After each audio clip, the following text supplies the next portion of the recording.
నల్గొండ జిల్లా తిప్పర్తి ఎల్లమ్మగూడెంలో ఏకగ్రీవానికి నిరాకరించి సర్పంచ్ పదవికి నామినేషన్ వేసిన అభ్యర్థి భర్తను కిడ్నాప్ చేసిన ఘటన కలకలం రేపింది. కాంగ్రెస్ మద్దతుతో ఉట్కూరి సందీప్ రెడ్డి భార్య వాణి నామినేషన్ వేసి ఏకగ్రీవానికి ప్రయత్నించారు. బీఆర్ఎస్ మద్దతుతో నకరేకల్లో నివాసముంటున్న నాగలక్ష్మి దంపతులు వారికి వ్యతిరేకంగా నామినేషన్ వేశారు.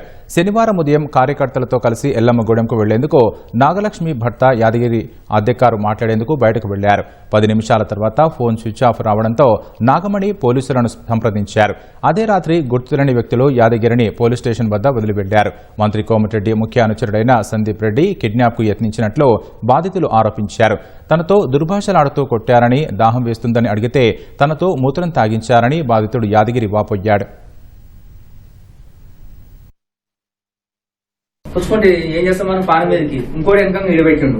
ఇక పెట్టి మీరు చెప్తున్నారంటే నంబర్ సార్ కట్టంగు దానికంటే నువ్వు మాట్లాడితే కుయ్యి మనకు ఆల్రెడీ నీకు అంత స్కెచ్ ఉంది. నామినేషన్ ఆయన మీద వేస్తావు నువ్వు.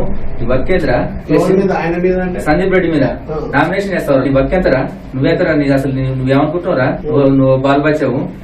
ఆయన బ్యాక్గ్రౌండ్ తెలుసారా? ఆయన అసలు ఏమనుకుంటున్నావు నువ్వు? ఇక ఇష్టం వచ్చిన బూతులు వాళ్ళు తెలివితోటి మామూలుగా నువ్వు ఖచ్చితంగా ఏదో ఒకటి అవుతారు. ఎందుకు ఎడిపోతాం మనకు ప్లేస్ తెలియదు.